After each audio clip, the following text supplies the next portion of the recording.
The Get Rich Slow Club podcast is a collaboration between Tash Etschmann from Tash Invests and Ana Kresina from Perla. The Get Rich Slow Club acknowledges the traditional custodians of the land we record on. From coast to coast, across land, waters, and communities, we pay our respects to elders past, present, and emerging. Any advice is general and does not consider your financial situation, needs, or objectives, so consider whether it's appropriate for you.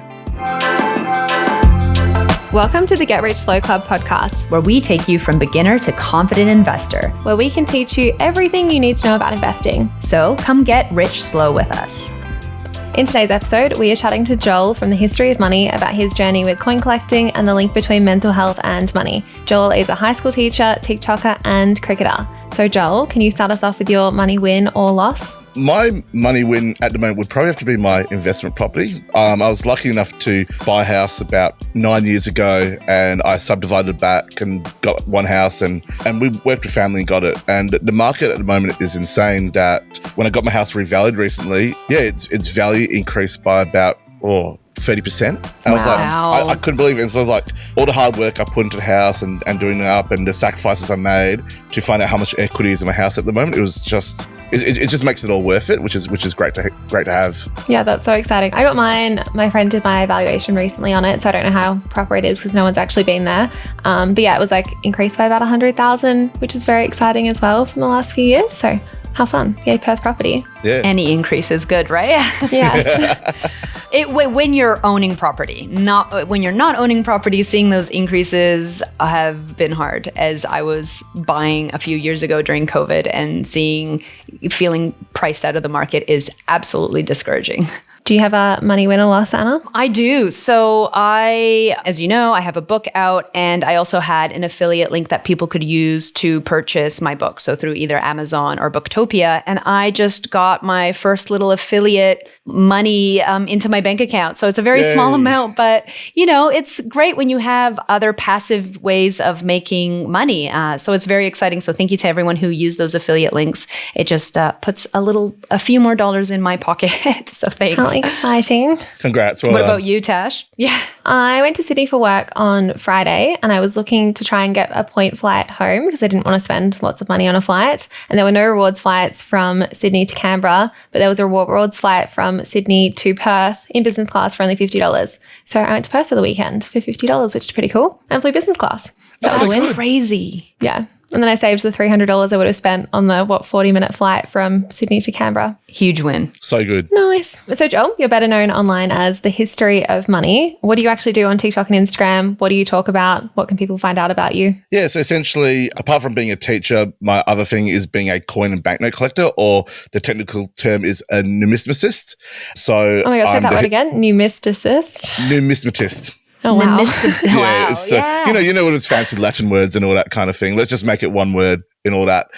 So during COVID, I was a bit bored, and I've been collecting coins and notes since I was 5 years old, like on and off and all that kind of thing. And my students asked me, said, are you on TikTok? So I was like, no, I'm on the Tim Tams.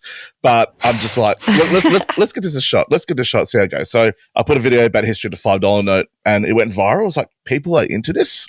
So over the last 3 years, I've been, making so many different videos about coins and banknotes, about their values, their history, its relevance to society. And it's just grown so much in that time.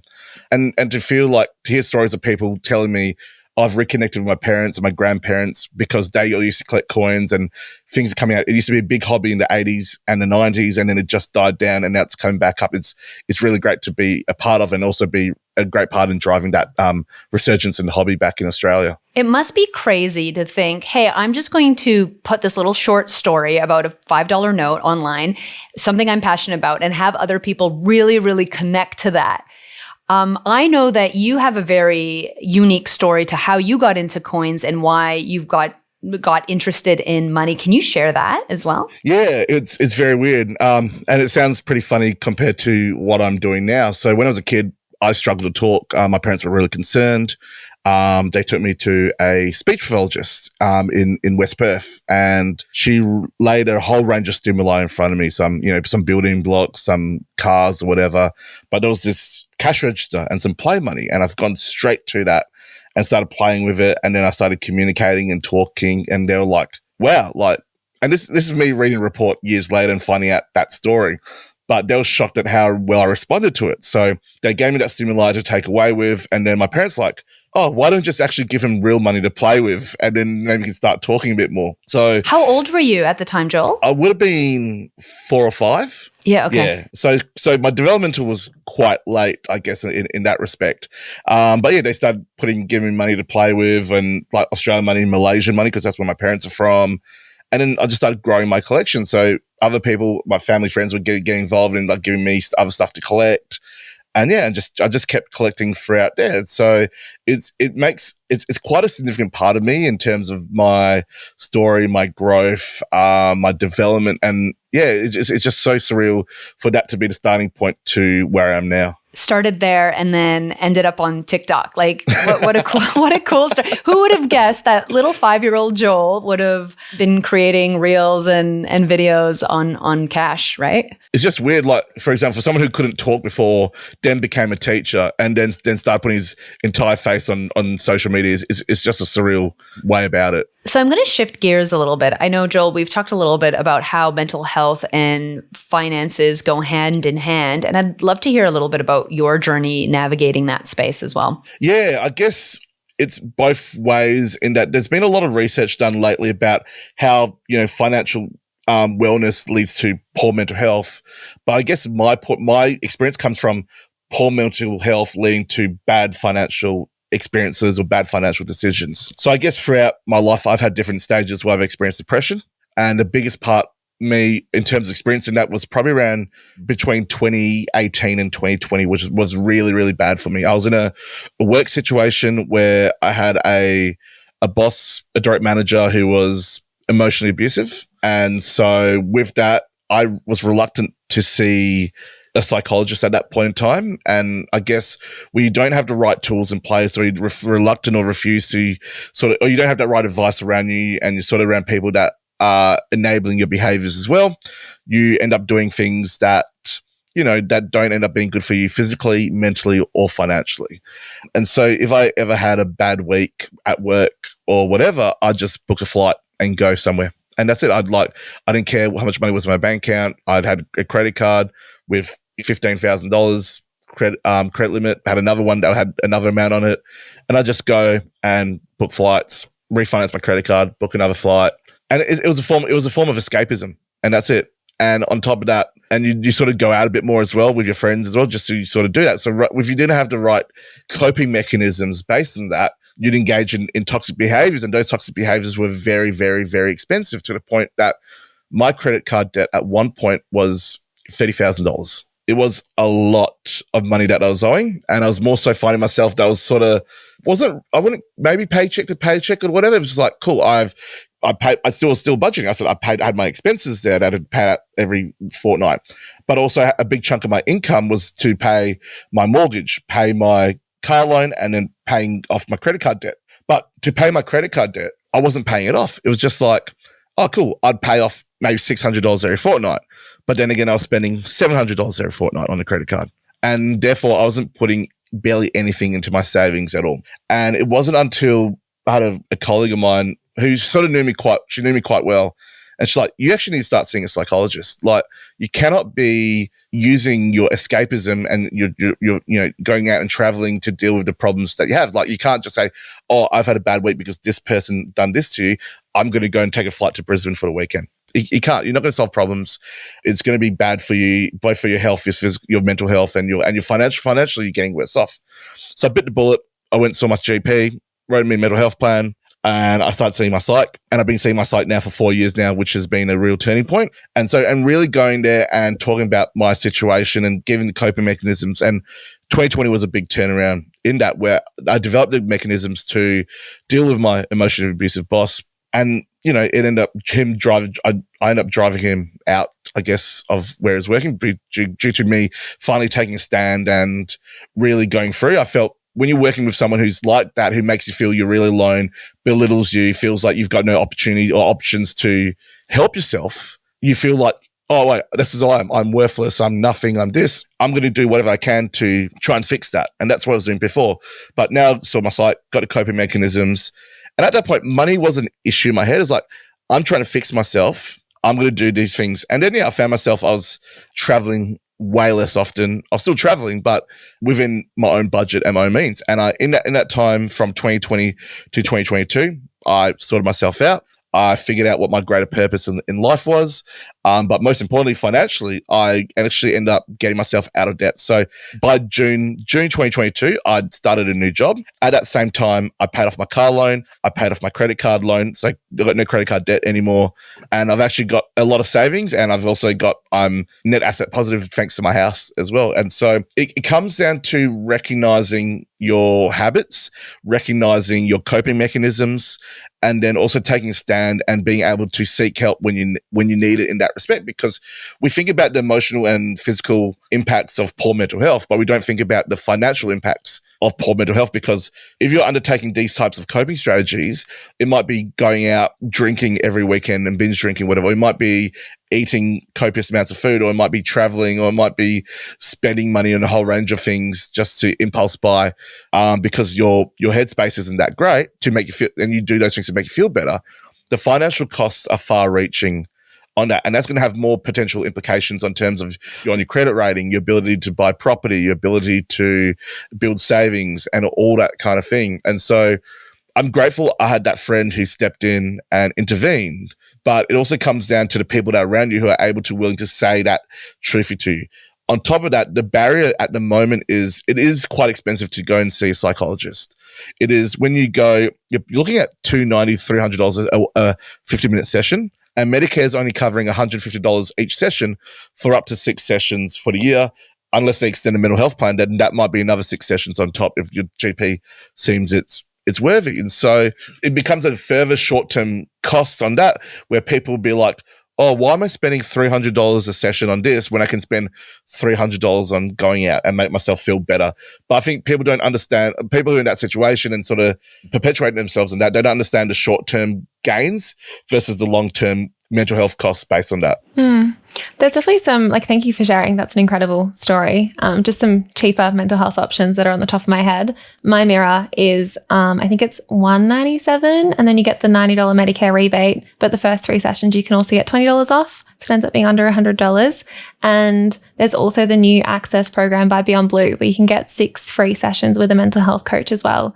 That's a really good option if you can't afford a different psychologist. It's so important, right? Like our mental health can affect every aspect of our lives, and the financial side is one of it, right? Like health, well-being, and so forth is huge. And that financial impact can be massive. You can be in massive amounts of debt that will affect your future ability to make choices for yourself financially. So what an inspiring story, Joel. Thank you so much for sharing, because obviously you were in a really hard place and you had the support system to help you kind of navigate that, and you've come out on top. What are some of the things that you think are really worth sharing for anyone who might be in that kind of situation where they don't know how to navigate out of it? They might be overspending or so forth due to their mental health. What are some of the things that you would suggest someone look into? I think you need to be really willing to be open about your situation. You really need to talk about your situation. Find someone that you can really trust talking about this is my financial situation right now. What are the small steps right now I can take to improve this? Right. At the second part, when it comes to mental health, you need to see your GP ASAP. You need to see your GP ASAP. Get your mental health plan sorted out. Get it done. Find a right psychologist. And if not, if you can't afford a psychologist, maybe look at these other options. Maybe your employer has a employee assistance package that they can do, and that you can go see them. Like for example, in teaching, most schools offer that as well. So I guess the 2 things, I think really the first and foremost thing is you need to understand and acknowledge the situation that you're in. I'm not in the best mental health space. I'm doing self-destructing behaviors. It is taking a toll on my financial, mental, and physical health. You need to find someone that I think ideally perfectly removed from the situation, someone that you can trust and be able to openly talk about them. Because if you sort of keep it within yourself or within your bubble, within that influence of friends or people that you spend your time around with, and they self-perpetuate the behavior, you're not going to get the help that you need in that respect. So be open, be honest, be readily able to acknowledge your situation. If it means if you don't want to talk to someone first, maybe journal it out, get a book, write it out, write an exercise book, map out your finances at the moment, map out your feelings at the moment, map out what is the smallest thing that you can do right now to take the right direction that you need. And then from there, then start making the more significant decisions of going to see your GP, go see a financial advisor or someone else within that space that is qualified to help you out of the situation, and then take the steps progressively to that. Because especially in the situation I am, there's no quick fix situation. It's about understanding where you are now, where you want to be, and that growth process takes a long time. There are going to be ups and downs along the way, and you need to recognize that as long you understand that the progression is happening and you're going to work towards that way to get yourself out of any debt that you've got yourself into, but also at the same time, improving your headspace and improving your physical self as well at the same time. They're all really, really great tips. Thank you so much for sharing that with us. Yeah, it's been a really incredible journey to see. How did you actually get into the proper coin collecting? Did your parents just start giving you the money to collect? Did you go and get one of those books? I remember I used to have, I think, the one for stamps. Do you have those for coins as well? Yeah, we do. The word for stamp collecting is philately. Philately, Really? that's it. Yes. Yeah. Oh my gosh. and I know this because my partner inherited a bunch of stamps. So for other new words to learn on this podcast, philately is the other one. No, my parents just gave me some coins, and then I think a family friend gave me an album. And I think back then, I know back in the 90s, the newsagents used to do things like buy this magazine and you get a free coin, or you buy this magazine and you get a free stamp. So I think it was like Coins of the World or something. And so I used to get those magazines every month from the newsagent.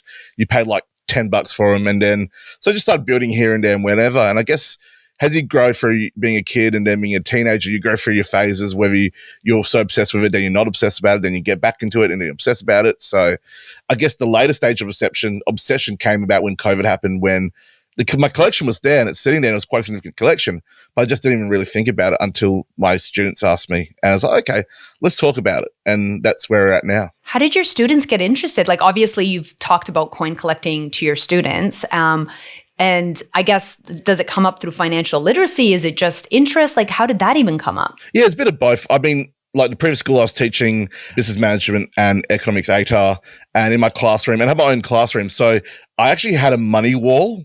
And so I put up different banknotes from all around the world. And then during that time, all the new series of Australian banknotes came out. So 2016, the new $5 note came, to 2020, the new 100 came. So everyone got really excited about that. And then sort of discussion sort of happened where you might be teaching year 12 economics and you're talking about exchange rates. And then suddenly you're talking about money and then currency and then banknotes. And so the kids would always love going back to it. And so it was a really good idea.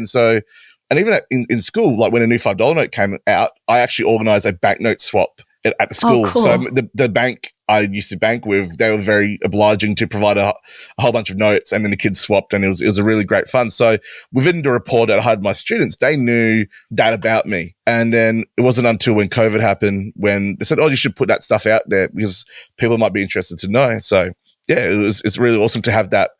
Being in a classroom is a real privilege to have in the first place, that you do get to shape a generation of kids. But for them to be that interested in you and in your growth is also quite a blessing in itself as well. Yeah, definitely. Have you found like actually having real physical money helps teach kids about financial literacy? Like, I'm interested in how that's changing these days, switching to card over cash. Yeah, and it's funny because Michelle Bullock, the RBA governor, came out the other month and said only 13% of transactions are now done with cash. And so we're getting a new generation of kids coming through that don't see cash at all. When I go and talk to my students, and when was the last time you held cash? And most of them would say, not in the last couple of months. It's just like, cool, my parents transfer money to my bank account, put it in my card, tap and pay, tap and pay, tap and pay.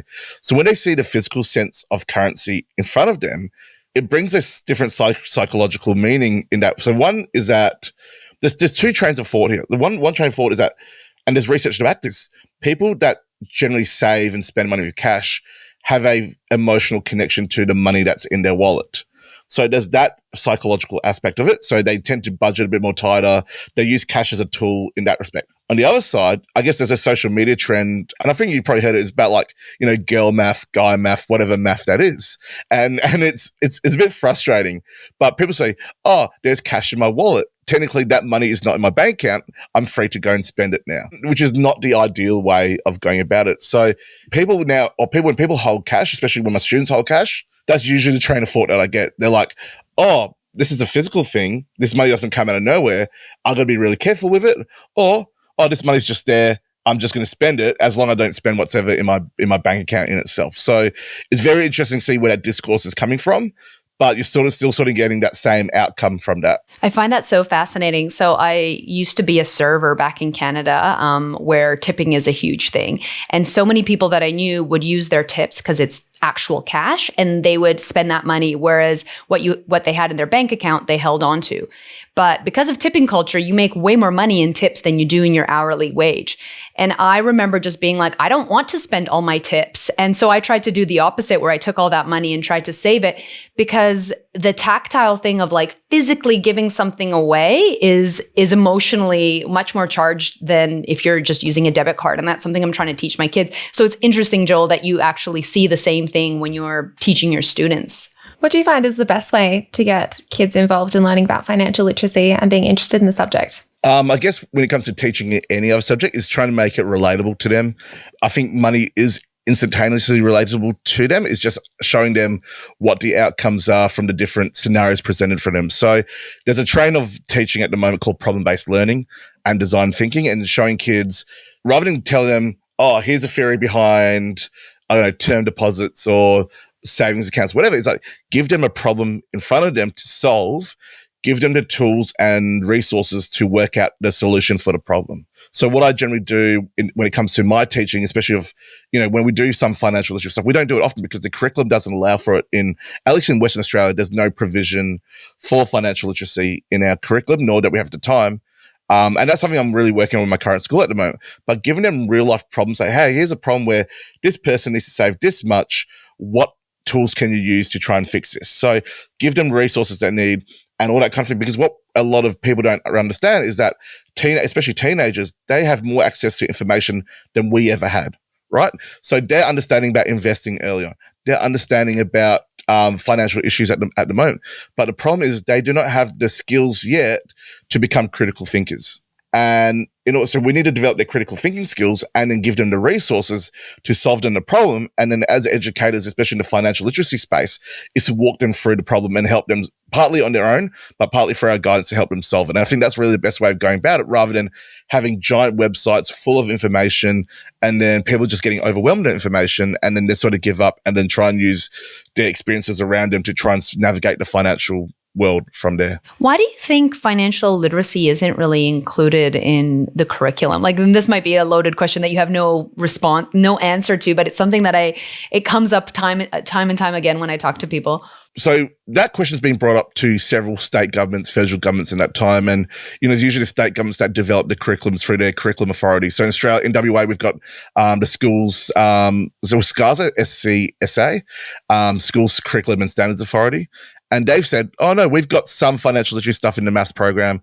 We've got the year 11 general economics course that has some financial literacy stuff, but it's not a directly taught subject. And I think we get a set amount of hours per year to teach all subjects, so all domains. So you're teaching English, humanities, mathematics, science, physical education, and then in Catholic schools, you're teaching religious education on top. When you add all those hours up and you add all the minimum requirements on top of that, where is the time to teach it? And so there needs to be a modernization of our curriculum to ensure education of those life skills rather than trying to teach things that may not be relevant down the track. Because in the end, we're seeing a growing movement away from traditional pathways of learning. We're seeing a movement in terms of pathways of future progression, but we're seeing the curriculum that is probably falling behind in that. And so some schools are taking it upon themselves to deliver financial literacy education. So there's a couple of schools in WA that currently do that quite well.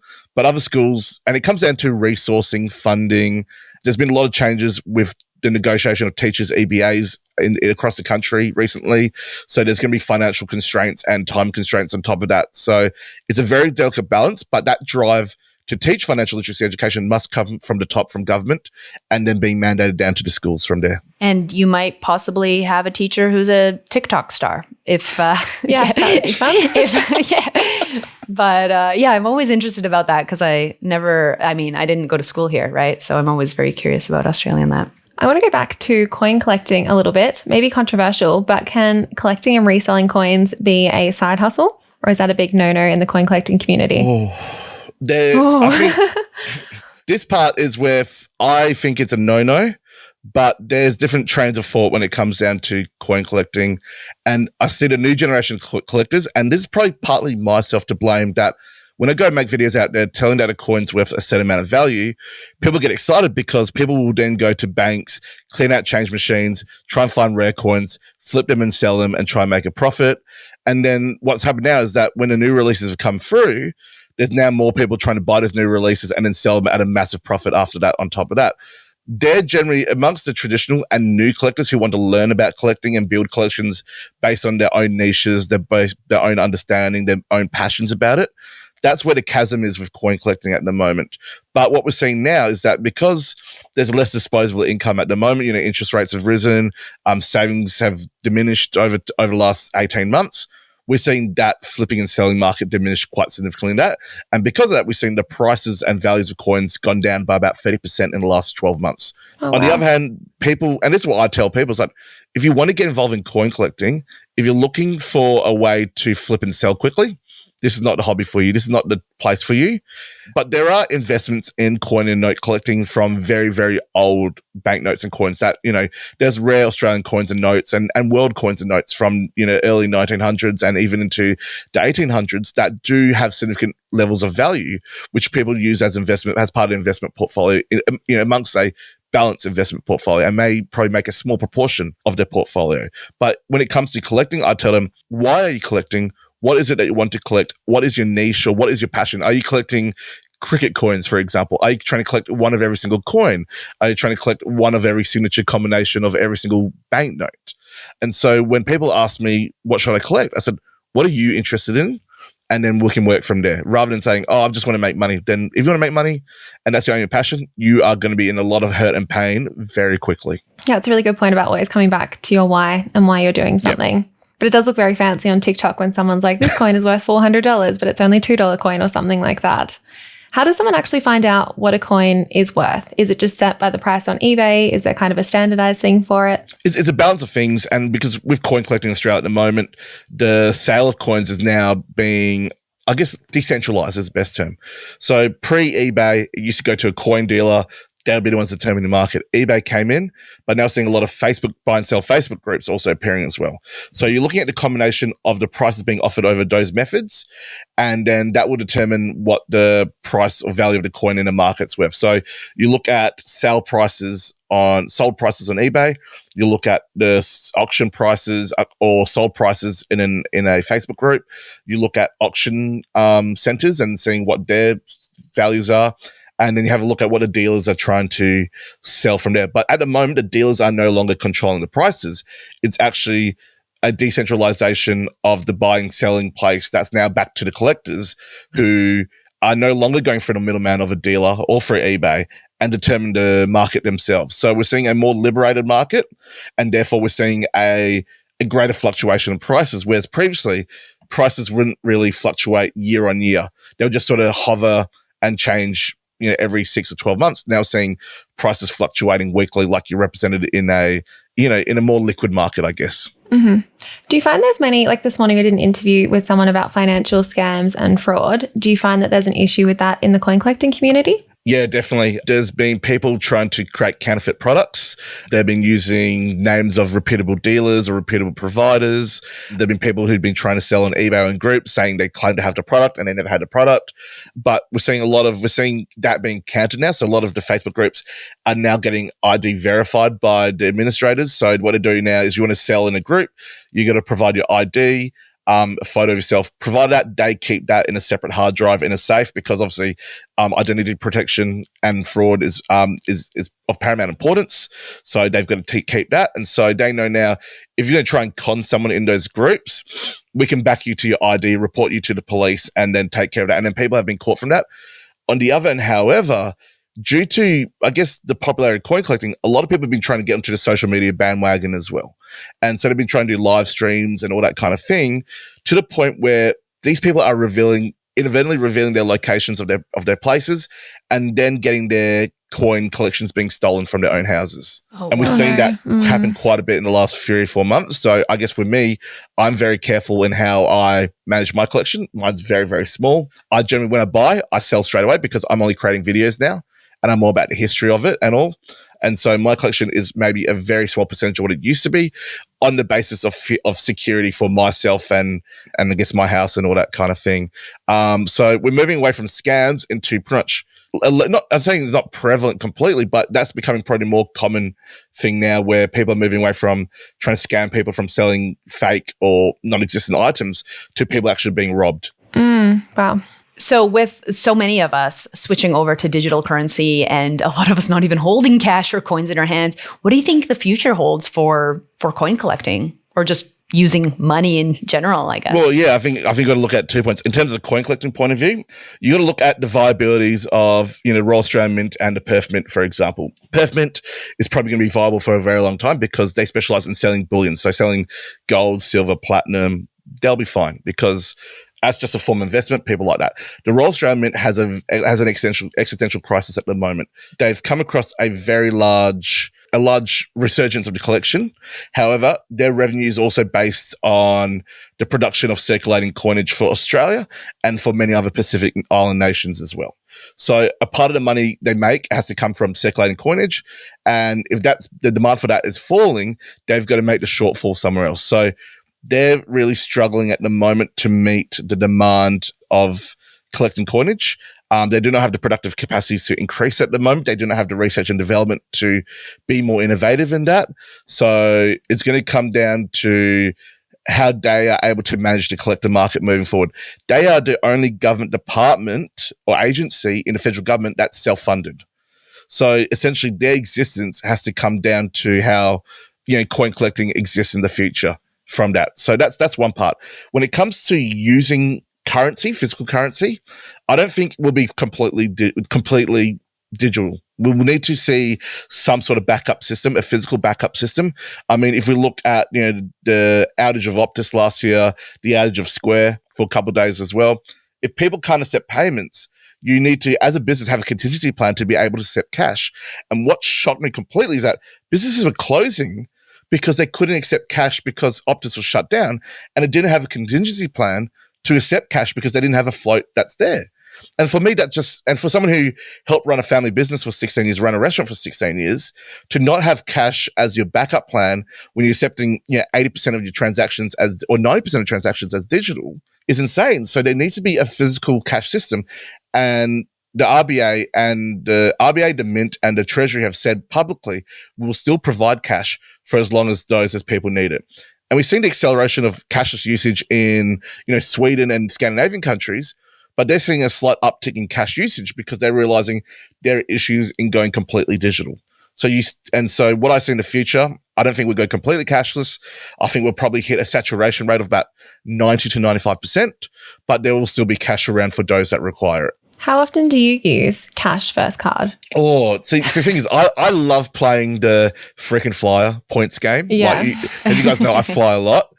So I probably use card 80 to 85% of the time.